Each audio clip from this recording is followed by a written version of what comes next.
Supreme Team is a legendary gang from the streets of Queens, which in the 1980s sold millions of dollars worth of drugs a month and terrified local gangsters with its brutality. And its leader, Kenneth McGriff, managed not only to sell drugs, but also to work in the hip-hop industry at the highest level, even having a beef with rapper 50 Cent, who he wanted dead. So, if you're interested in hearing the story of a legendary New York and hip-hop gangster whose name is forever imprinted on the tracks of many iconic artists, then meet Kenneth Supreme McGriff on the other side of the law. Kenneth McGriff was born on September 19, 1960 in Queens, New York. Kenneth's childhood cannot be called hard or dysfunctional. He was born into a complete family, his parents worked in the subway and did everything to ensure a good future for their children. Kenneth's father was a former military man who was characterized by many as a proponent of strict discipline. The McGriff family lived in a Queens neighborhood called South Jamaica, where mostly black people lived. In his childhood years, Kenneth was not associated with crime in any way. He did well in school and played soccer so well on the school team that his parents even hoped he would go to college. The McGriffs, of course, did not have the money to pay tuition at such an institution, but Kenneth's athletic achievements could help him get a scholarship. However, these plans were not destined to come true.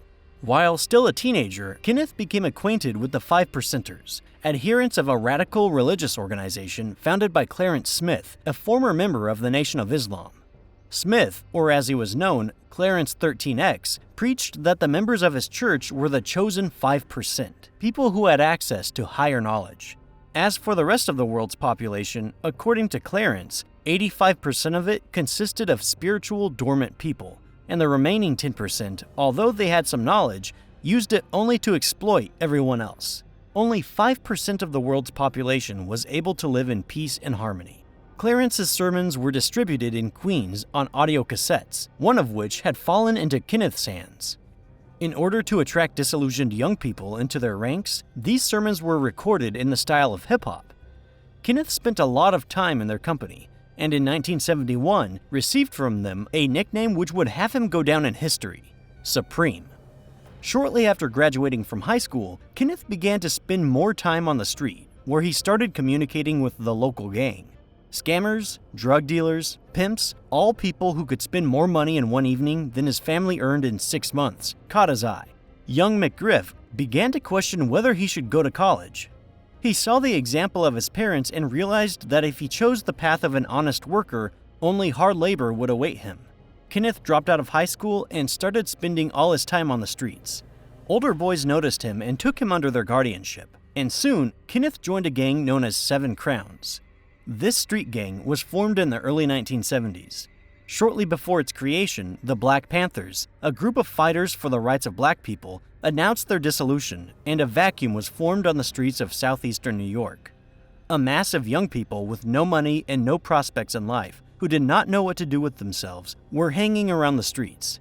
Membership in 7 Crowns gave a sense of belonging to something big and significant. 7 Crowns had a rather strained relationship with the local 5 Percenters, but many of the gang members espoused those views. As former members of the gang later recalled, at first it was just a bunch of wild kids who didn't have any weapons and settled their altercations in fights. After a while, however, members of 7 Crowns became involved in drug dealing, first with marijuana and then cocaine. However, in 1979, the gang broke up. It was the former members of 7 Crowns that made up the majority of the gang, which later became known as the Supreme Team. According to one version, Kenneth McGriff founded it in 1980. According to another version, it happened a bit later, in 1983. The second member in the organization after McGriff was his nephew Gerald Miller, nicknamed Prince, who was 2 years younger than Kenneth. Despite their close kinship, they had different personalities. McGriff was more like a thoughtful businessman who tended to resort to violence only when there was no other option. Prince, on the contrary, was prone to rash actions. He was the kind of guy who shoots first and asks questions later. It turned out that the streets respected McGriff and feared his nephew. At first, the volume of drug sales in the gang was not impressive, but over time, having settled in the neighborhood of Baisley Park projects, the gang's business went uphill. In a short period of time, the street gang turned into a clear-cut organization. Supreme Team was divided into several teams, each headed by a lieutenant. The main supplier of goods was a well-known New York drug dealer, Lorenzo Fat Cat Nichols, who in turn purchased drugs from the Italian mafia. Kenneth tried to constantly improve his organization and invested part of the profits back into the business. Due to this, members of the group patrolled the neighborhood in cars and on the roofs of high-rise buildings, where there were stashes of drugs and money, as well as sentries with radios. McGriff also realized how important it was to gain support among the local population to earn their loyalty, so he preferred to spend on charity. He organized basketball tournaments for local children, after which a cash prize awaited the winners. He funded the distribution of turkeys on Thanksgiving Eve and gifts on Christmas Eve, and so on. Kenneth threw parties where he invited then little-known Run DMC, the Beastie Boys, and LL Cool J to perform, each receiving $1,000 per performance. By the mid-'80s, Supreme Team was selling up to 25,000 doses of crack and other drugs a week, earning between $250,000 and $500,000. Product was being sold around the clock, and McGriff's boys were able to expand beyond the poor neighborhoods of South Jamaica into the more affluent areas of St. Albans and Springfield Gardens. But in the fall of 1985, the authorities took over the Supreme Team. They put McGriff and some of his inner circle under surveillance. The officers managed to listen to a telephone conversation, during which they found out that McGriff's team had been robbed. The Supreme Team had their own stash house in the 116th Street area that contained weapons, drugs, and money. Unknown robbers stole $80,000 as well as drugs intended for sale. Kenneth announced around the block that the sooner the thieves returned the stolen goods, the better for them. This came to the attention of a police informant, a gang member who had previously been arrested for illegal gun possession. The informant told the police about the ultimatum that McGriff had given, and also gave them the address of the stash houses, which were immediately placed under surveillance. In a special operation on December 10, 1985, the police raided all the addresses simultaneously. Inside one of the apartments was McGriff himself, who, at the moment when the lawman broke into the room with his assistants attempting to destroy the cocaine, shaking it into the toilet. Police found 8 kilos of cocaine, weight scales, cellophane, and weapons. Kenneth was arrested. Nothing good awaited McGriff in court. At the time, the U.S. Attorney for the Southern District of New York was Rudolph Giuliani. Known for his zero tolerance for organized crime, McGriff faced at least 15 years in prison on drug and weapons charges, but received only 9. However, his lawyer Robert Simmels managed to pull off a miracle. First, he managed to negotiate with the judge to get his client out on bail, and then, during the appeal, got the court to overturn his conviction because the police violated the procedure for obtaining a search warrant. As a result, instead of 9 years, McGriff spent just over a year and a half in prison. In the fall of 1987, he was released, and the gifts from the lieutenants were awaiting him. It was rumored that each of them was to prepare a package with a couple tens of thousands of dollars for the boss's return. Supreme Team prospered as it had before. The drug dealers were now selling $200,000 worth of merchandise in a single day. McGriff also continued to care for the younger generation of his neighborhood, South Jamaica, and at one point decided to sponsor a summer basketball tournament. Several teams competed for the $50,000 prize money. The tournament was eagerly awaited not only by young basketball players, but also by members of the Supreme Team, who bet among themselves on the winner. However, the tournament did not end by awarding the best team. The final game of the tournament, which took place on July 30, 1987, was refereed by a 33-year-old physical education teacher named Gregory Vaughn.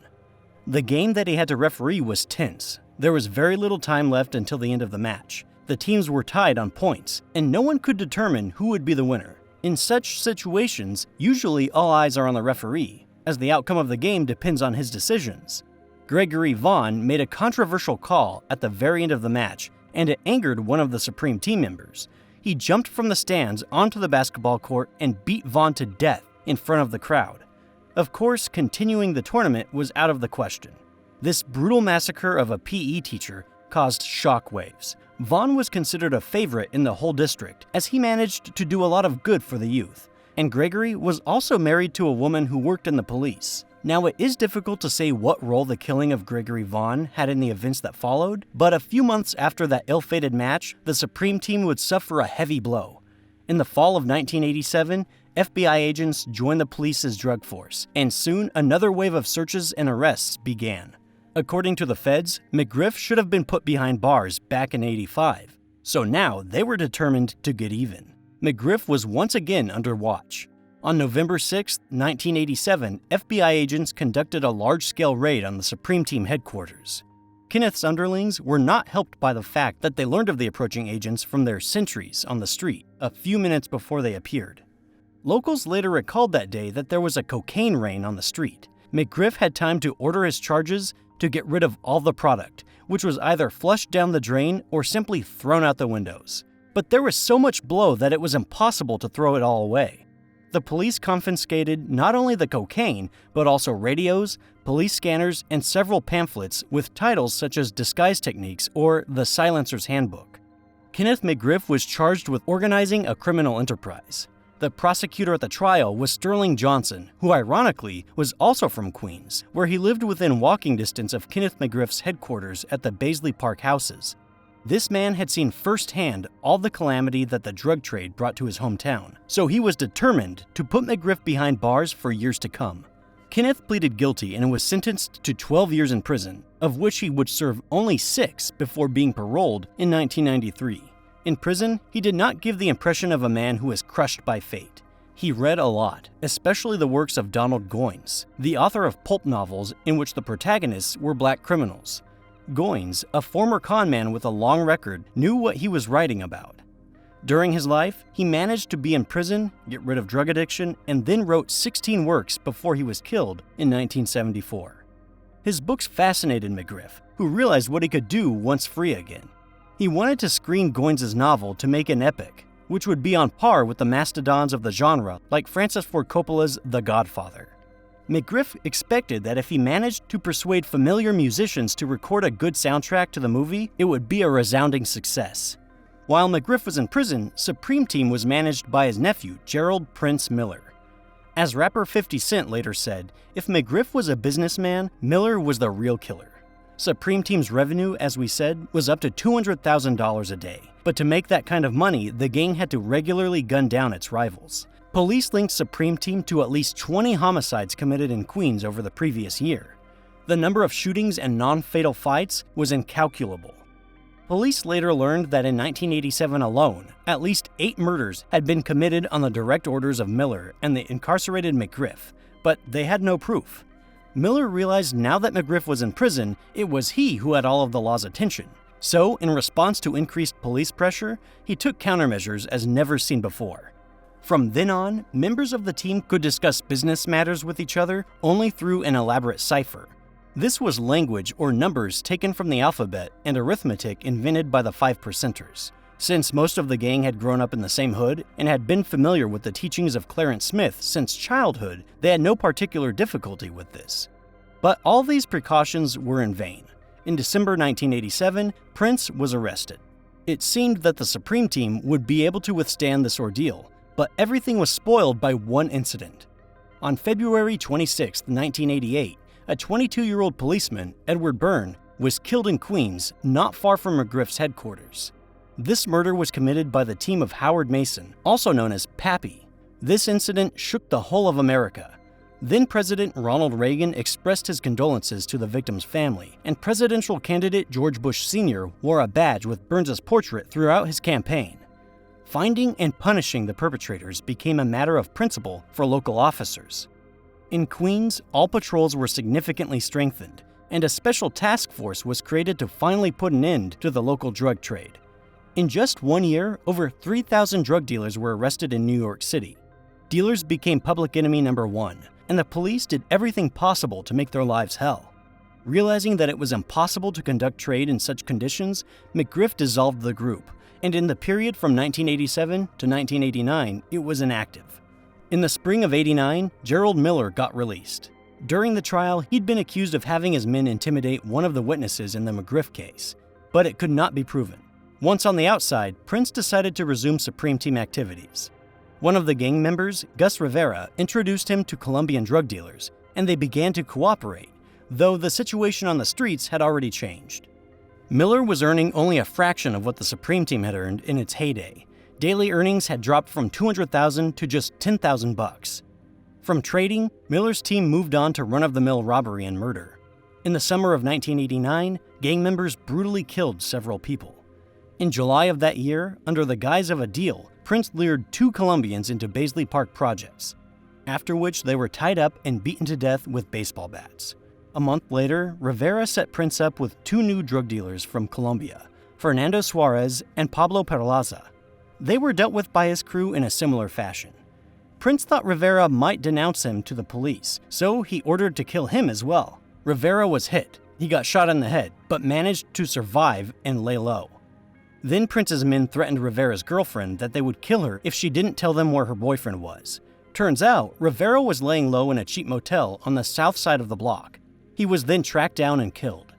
In 1990, Gerald Miller and 18 other gang members were arrested. In January 1993, the trial of the Supreme Team members began, during which Prince and his crew were indicted on 14 charges, including 9 accounts of murder and drug distribution. In court, they were unable to prove the Supreme Team's involvement in the murder of Colombian drug traffickers. The defense lawyers also managed to convince the judge and jury that the killers of Officer Edward Byrne had nothing to do with Supreme Team, but this was probably their only victory. Gerald Miller was sentenced to 6 life terms and an additional 20 years in prison. When McGriff was released in 1993, he decided to go into legitimate business and try his hand at the music industry. He believed that his reputation would help him make the right connections. Then he'd be able to realize his dream, to make his own movie. Also, it was the 90s, a golden time for hip-hop. McGriff was familiar with many famous rappers. Some he had once invited to his parties. Kenneth decided that he could make a lot more money from hip-hop than from drugs. The story of Supreme Team came to an end. Most of the gang members were in jail, and the story of Kenneth Supreme McGriff began. Soon, Kenneth got that chance. McGriff found himself on the set of the music video for Get the Fortune, being filmed for performer Cash Money Click. The producer of this clip was Irving Lorenzo, or, as he abbreviated himself, DJ Irv. His childhood was spent on the streets of Queens, so when he met McGriff, he was really excited. For Irving, it was an opportunity to hang out with his childhood idol, a true street legend, and Kenneth was happy that he finally met a man with connections in show business.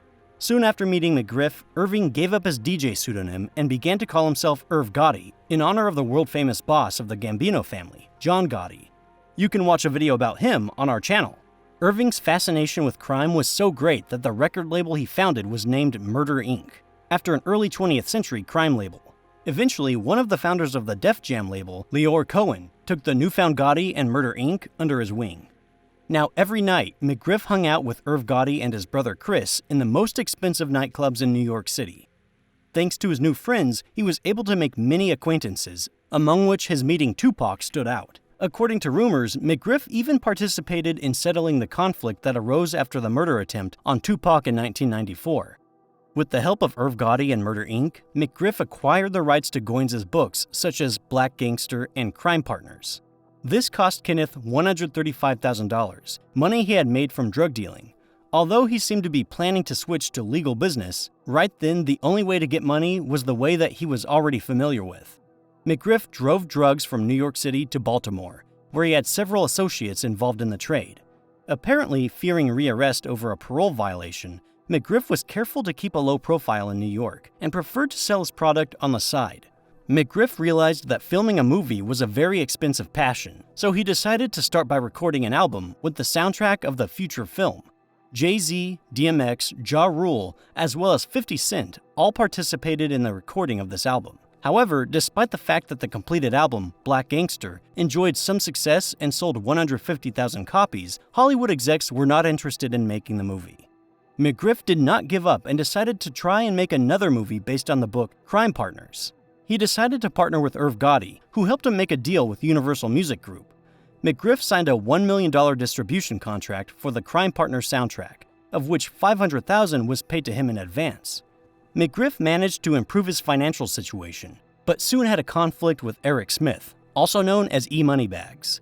Smith had loaned cash to buy a car to one of McGriff's partners, but then he decided he wanted the money back. The debtor, on McGriff's advice, refused to pay it back. Kenneth did not take Smith seriously and thought he could be duped out of his money. Smith, however, was of a different opinion. On December 11, 1999, in South Jamaica, he happened to meet McGriff near a shopping mall, who was sitting in an expensive SUV with former Supreme Team member Colbert Johnson. nicknamed Black Just. Upon seeing Kenneth, Smith pulled out a gun and began firing. McGriff was unscathed, but one of the bullets struck Colbert in the leg. Kenneth took his wounded comrade to the hospital, but he died shortly after arriving. At the scene of the shooting, police recovered a gun that belonged to McGriff. Later, at the trial, where Kenneth appeared as a witness, he explained to the jury that when the shooting began, he had time to draw his gun, but when he saw his friend was wounded, he threw it aside and rushed to the hospital.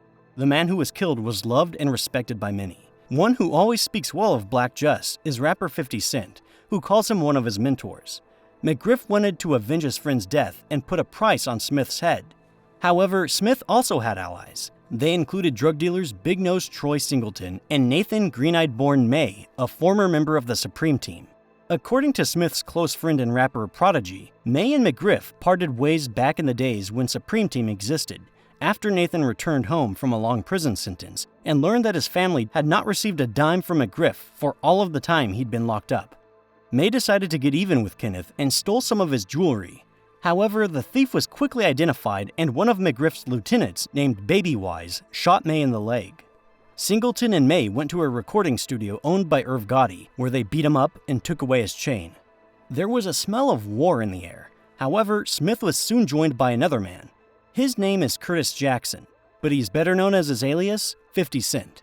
The former drug dealer turned music artist was known to all of Queens and, of course, was familiar with McGriff, who most likely he was not very happy with. The thing is that shortly before the conflict with Smith, Irv Gotti asked Kenneth to mediate the conflict that arose between 50 Cent and one of the stars of Murder Inc., Ja Rule.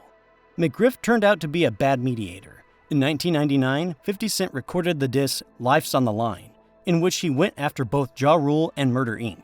A year later, in 2000, on the mixtape Guess Who's Back, 50 Cent went after all the major figures of Supreme Team background. Everyone got it. McGriff, Prince, and a lot of other Queens guys, including Smith. This was far from the first time Kenneth's name was mentioned in hip-hop. However, this track was different from the rest. It came out just as McGriff was trying to convince those around him that he was done with crime. Many accused 50 Cent of snitching, explaining that not everything that happens on the street should be made public. Relations between 50 and McGriff began to heat up. Guys from 50 Cent's entourage took away rapper Ja Rule's necklace at a club in Atlanta, and a few weeks later, members of Murder Inc. tried to attack 50 Cent at a recording studio in Manhattan. During that confrontation, he was stabbed. There were even rumors on the streets that 50 Cent recorded his track for revenge, as McGriff was involved in the death of his mother, Sabrina Jackson. She allegedly owed him money and was then killed by his men who put poison in her drink. McGriff himself tried not to comment on the feud with 50, at least in the press. Kenneth's friends later recalled that he didn't take him seriously, believing that he was just trying to use his name. 50 Cent wasn't about to stop and released a track called Wangsta, in which he called Ja Rule a fake gangster, and during one battle rap got on Irv Gotti's personality, calling him McGriff's bitch. Rumor has it that not only young 50 Cent's fans were paying special attention to the lyrics, but also the feds, who saw the words as further confirmation of the rumor that Murder Inc. was being funded by McGriff. McGriff tried to defuse the situation. He later said he met with 50 Cent on numerous occasions and asked him to stop engaging in hate. He said Curtis acknowledged the respect he had for him and promised to stop recording offensive tracks, but each time he went back to doing it again. On May 24, 2000, as 50 Cent and friends were sitting in a car outside his grandmother's house on 161st Street, a car pulled up to them and shots rang out. 50 was shot in the arm, thigh, both legs, chest, and left cheek. The assailant was gone as quickly as he appeared. The investigation later revealed that Jackson was shot by Daryl Baum, nicknamed Homo for homicide. He was a former bodyguard of Mike Tyson, who he remained friendly with. Baum was unable to answer detectives' questions, as he was killed 3 weeks after the attempt on 50 Cent's life. Iron Mike sincerely mourned the death of his friend, for whom he dedicated his victory over Lou Savari's. Following the attempt, 50 Cent became a true superstar. After leaving the hospital, where he had spent 13 days, he recorded a track with the telling title, Fuck You, in which he openly called out McGriff as one of the people that wanted him dead. And on July 16, 2001, Eric Smith was shot and killed in his car. At the time of his death, he was sitting behind the wheel and talking on the phone with a friend. Smith was the victim of 4 killers who drove up to his SUV in a Mercedes and shot him at such close range that, according to police recollections, the entire floor of the car was strewn with shell casings. They managed to fire about 40 shots, 10 of which proved fatal to Smith. McGriff also instructed them to take video from the window of the house, not far from the parking lot where Smith usually stayed. Kenneth would receive the tape that captured the last minutes of Smith's life, but it had yet to play its part. A few days after the crime, McGriff's car was stopped in Harlem by police. Kenneth showed the officers a driver's license in the name of Lee Tudin and stated that he was one of the managers of Def Jam. The cops decided to examine the vehicle, and upon searching it, they found a Glock 40 caliber handgun inside, as well as $11,000 in cash. Kenneth was taken to the police station, where he was charged with weapons possession. Afterward, McGriff gave the cops his real name, and while explaining why he had so much money in his car, said that the cops stopped him on a bad day. He usually carried a lot more with him. The cops also found out that the gun belonged to Irv Gotti's brother, Chris.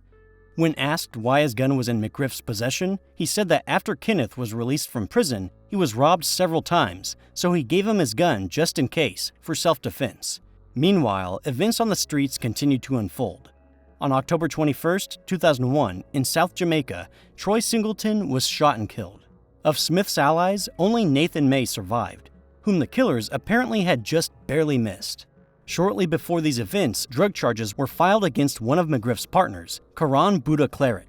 Fearing that he would cooperate with the investigation, Kenneth ordered him removed. A few days later, Claret and his driver, Dwayne Blizzard Thomas, were shot and killed. 3 days after Claret's death, police officers investigating the murder searched an apartment he owned in Baltimore. They found ledgers, documents on which McGriff's fingerprints were later found, as well as cocaine, heroin, and the same videotape that recorded Smith's murder. Also found in that apartment was a certificate for a firearms training course in the name of Lee Tudin. This name was already familiar to the police. A few months before, McGriff showed them a driver's license with that same exact name.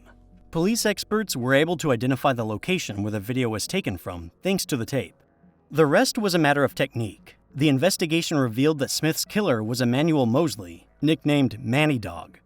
He and members of his team had received $50,000 for each committed murder. Mosley pleaded guilty and cooperated with the investigation. He provided the names of all those killers who, together with him, shot up Smith's car. In January of 2002, FBI agent Gregory Tacox began investigating the alleged connection between McGriff and Murder Inc. While gathering information, he contacted his colleague from New York, Derek Parker, who told Gregory many interesting things about Murder Inc.'s activities.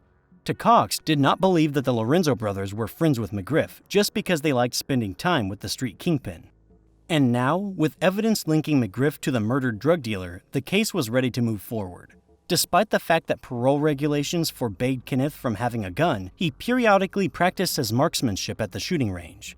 On December 28, 2002, he got arrested for doing so, and afterwards was charged with parole violations.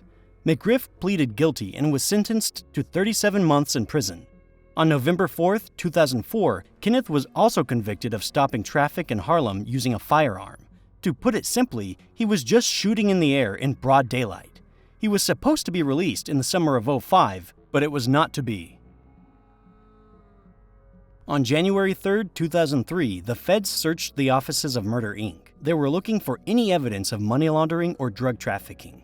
On January 26, 2005, the Lorenzo brothers were charged with using their influence to convince Def Jam executives to fund McGriff's project, Crime Partners, with $500,000 in guarantees that were secretly backed by drug money. But that same year, the Lorenzo brothers were acquitted of all charges. Interestingly, after the first trial in the case, Irv asked reporters to stop calling him Gotti. Kenneth McGriff was charged with racketeering, dealing cocaine, heroin and crack, money laundering, and organizing several murders. The prosecution's main evidence was that McGriff paid hitmen $50,000 to kill E. Moneybags and Troy Singleton, as well as a videotape of E. Moneybags that showed a murder. McGriff's situation was further complicated by the fact that all of his bank accounts and assets were frozen. He had to use the services of a public defender. The investigation was also trying to establish a link between McGriff and the 2002 murder of former Run DMC member Jam Master Jay. In the early 2000s, shortly after the release of 50 Cent's track Ghetto Koran, Irv Gotti insisted that all other recording studios stop working with him. Jam Master Jay was rumored to have ignored this request and continued to collaborate with him, for which he was allegedly killed. However, it was later revealed that the murder was related to the coke trade, which Jay had taken up in order to pay his growing bills. On February 1, 2007, a jury found 46-year-old Kenneth McGriff guilty of conspiracy to commit murder as well as drug trafficking. He was sentenced to life in prison, where he is still serving today.